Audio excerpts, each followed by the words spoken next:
Dear brothers and sisters, I welcome you all to hear and see this video message. In this video, I am going to explain violence against Christians since independence up to Modi era. Content for this video I given in the description. You can go through and study. Indian Christians were relatively unaffected by communal violence until the end of the 90s, and they enjoyed social harmony with their majority Hindu neighbours. Between 1964 and 96, thousands of Muslims were killed in communal riots across the country. In the same period, though, Christian organizations recorded only 39 communal attacks against the community. Organized attacks on Christians in India only started to increase from 96. In 97, 24 such violent incidents were reported.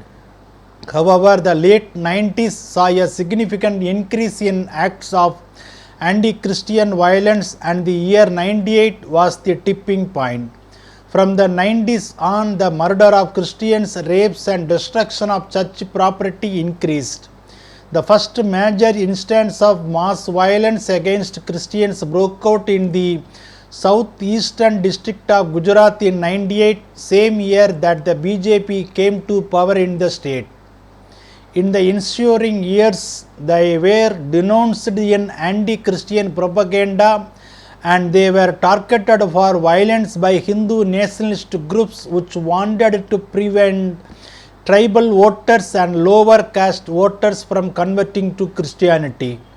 In March 98, the BJP started its rule of India, and anti-Christian violence dramatically increased. The RSS, who promote a form of nationalism, oppose the spread of foreign religions like Islam and Christianity. Since 98, Christians in India have faced a wave of violence. In 98 alone, 90 incidents were reported. According to the Indian Parliament, between January 98 and February 99, a total of 116 attacks on Christians occurred around the country while BJP on power.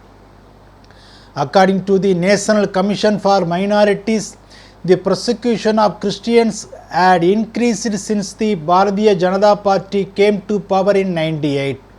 In 2001, the All India Christian Council reported that Indian Christians are attacked every 36 hours. Many of the attacks occurred in the north and west, where the Christian community is smaller and has strong Hindu nationalistic sentiments.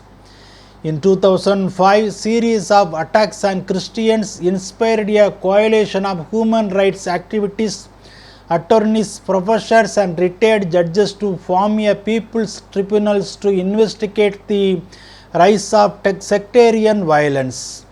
Seeking open dialogue with the RSS and affiliated groups, they invite them to join. A few activists agreed. Leadership from some of the Sangh groups, however, denounced the tribunal, showed up to intimidate participants with threats of rape and other violence, forced the tribunal to destroy its recording of deposition of Sangh activities, accusing them of attempting to destabilize the country, and compelled them to vacate the venue. The 2008 Gandhamal pogrom was the last major attack on Christians by the RSS, BJP and its supporters prior to the rise of Modi era.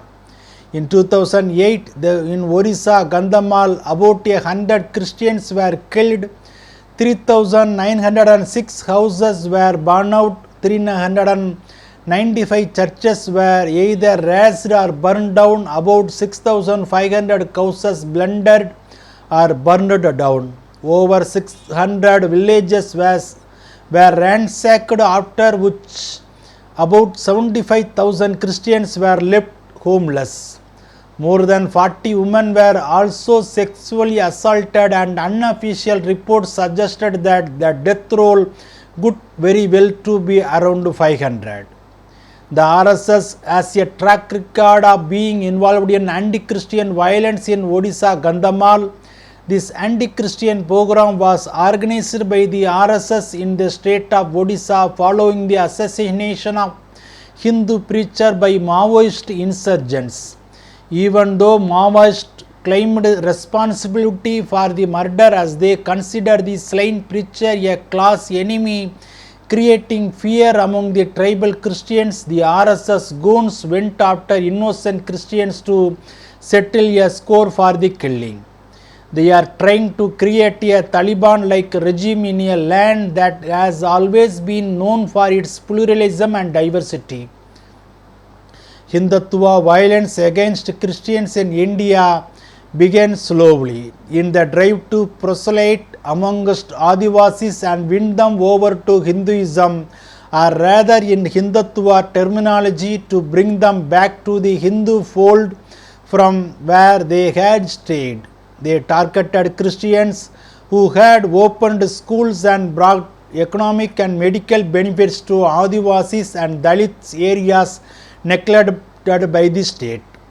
Bible talks about BJP RSS against gospel from inception. In Proverbs chapter 6 verse 12, a troublemaker that is Sangh Parivar and a villain who goes about with a corrupt mouth. Also in Philippians chapter 1 verse 12. And I want you to know, my dear brothers and sisters, that everything that has happened that is persecution to me here has helped to spread the advancement of the gospel in India. Amen.